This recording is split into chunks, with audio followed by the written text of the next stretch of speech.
So this evening we're going to be talking about brands, and that kind of kicks us off with a little bit of thinking about brands. And really the topic will be, we're going to talk about business to business and business to consumer, but we're going to focus on people to people. And it's becoming more and more important in our business. And I'll try to fill in some thoughts about why that is the case. As we know, the brand exists in the consumer's mind. That's the place of the brand. That's where it sits. And that's a really important aspect. And where it starts to come into this discussion about B2B, B2C, or people to people, is this point, what we found through working in B2B, whether that person's a consumer or a scientist, they're emotional, they're human, and they actually respond in a very similar way. And so really, you've got to start to focus more on the person. And that's one of the drivers as to why P2P, we feel, is becoming more and more important. We all make irrational decisions. So P2P is becoming more important. Kind of brands exist in our head, and that top of mind thing is the truth for us of that brand. And so it's a very important thing that we have to understand how people perceive our brands. It's the thing we have to work with and influence, obviously. Now, brands, you can apply some rules to making your brand perform well. And I invented this simple acronym, CRISP. And I'll just walk you through what that acronym is all about, CRISP. So, firstly, great brands should be consistent. We all know that. You should do the same thing again and again.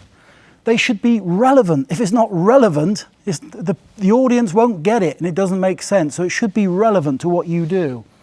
It should be intimate and emotional intimacy. It should get you. It should get the emotions so that you want something. That's all the emotional side of branding. It should be simple. We've got too much going on in our lives. If it's complex, people don't get it. And then finally, you have to be persistent. You don't give up. Most companies get bored with their own brand before the consumer does, and they change everything. And they shouldn't. They should keep on going. Maybe change the medium and the mix a little bit, but stick to the core of the brand. So to give you a few examples of that, do we go to McDonald's because it's the best food on earth? No. We go there because we know exactly what we're going to get. We know how to queue up. We know what the menu will be like. Whether we're in Amsterdam, Stockholm, Tokyo, it's incredibly consistent. Very small variations in the menu. So make it relevant, and think of things like the Energizer Bunny. Why would you pick a bunny? Because bunnies are bouncing all the time. So you pick something that's relevant and then stick with it. Emotional intimacy. Now I'll tell you a story. My wife, about 3 years ago, bought me the most beautiful Mont Blanc pen. Absolutely stunning. And I opened it up and I cried. And she said, "Oh, that's so touching." And I said, "No, we've got joint bank accounts. It is $300. And the fact is, nobody needs a $300 pen. But it says something about you when you take it out. You become very attached to these things. So powerful with brands. And great brands have to keep things simple. And there's one real reason today that we need this more than ever, and it has to do with that. All of the noise going on around us, it's too much, it's everywhere. And it's movies, and it's advertising, and it's radio, and it's posters, and it's email, and it's too much. So unless you keep it really simple, the message will not get through. You have to keep it simple. And then finally, persistent. You look at what Coke does, and they're a great example of this.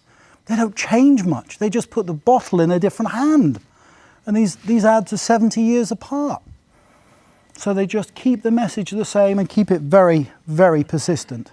So CRISP is a really kind of simple way, and it's a shorthand for remembering some of the characteristics of great brands. The question is, does branding have a value? And what's the value of branding? And think of it this way. Has anybody ever been to Baku, Azerbaijan? Am I the only one ever? I've never met anybody else who's ever been there. I've been there twice. So let's just say you get to Azerbaijan and you arrive at Baku airport and you're going to rent a car, and you've got a couple of choices. Who are you going to rent from? You could go to Hertz and rent a car, or you go to Azeri Autos. You arrive at midnight. Who are you going to trust with your life on those dark Azerbaijani roads? You've got to get a package to Austria the next day urgently. It's really important it gets there. You've got FedEx. Well, you've got this company, Fast Boys International, and they're cheaper. So what do you do with your package, your important package? An awful lot about corporate reputation and trust. So why is it that brands keep investing? And there's some other aspects of this as well. What about business to business companies? So why should they invest? Is it important for them?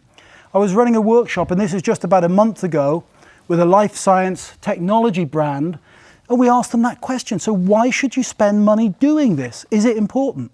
Why not just make great products? And these were the answers we got back with a fairly large workshop group. Benefits for the customers. Firstly, it says we're going to be around for the long haul. So they felt it was very important for that reason. Number two, benefits for their owners, the stakeholders. They wanted to let their owners know we're doing the right things and we're going to increase the value of the company. And thirdly, really importantly, internally, and especially when it came to acquisitions. Because every time they bought a company, they didn't have a game plan as to what they were going to do with the new identity and putting the companies together, the brands together. They said, we need a game plan. We need a strong brand. So when we buy a company, it's our brand that prevails. So really interesting, and that's a business to business example. Now I've just said you have to be consistent. Today's Halloween, okay? So look at the Google logotype up there, top left. So are they being consistent? They've changed their logotype. I've just said you've got to be consistent. But the fact is you can play with logotypes and identities, provided you keep the heart and soul of the brand. And I'd say they've done that in this case. You've still got the brand there, very strong, but they've played with it. You know, and that's not a new thing. One of our guys in New York who works with us, Alan, he worked at MTV. Go back to the 80s and think about MTV. And they were doing that in the 80s. Actually playing with the brand a little bit and moving it along. You still had MTV there, the heart and soul of it, but they could play with it and move it on. So you can do things like that. We do the same thing with our own identity. You know, fun with color, but our identity and brand still comes through. I was speaking to one of the people earlier attending about positioning. That's one of the things I enjoy the most. And I actually think it's the most difficult thing with brands. If you can sort out the positioning, the rest actually becomes easy. It becomes easy to think about the identity that's appropriate. It becomes easy to think about the communications you're going to have if you've got the right positioning. Wrapping up, we're writing a book, we've nearly finished writing a book all about what we're doing at Up. And what we're doing at Up is what I would describe as it's a new business model. And it's kind of employment in the digital age. And we think employment for service industry is going to change. And it's this point about they've done this. Work and life has done that.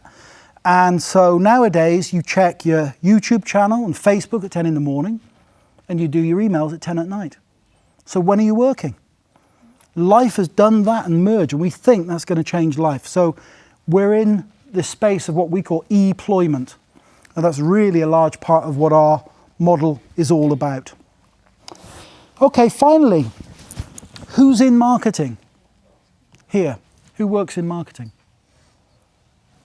Okay, we have a saying, and I think this is really important for brands, that actually everything you say and do affects your brand. Everybody in a company is in marketing. Everybody affects the brand. That's a really important point for any brand, any company, especially cities, but any brand. Okay, that's it. Thank you very much.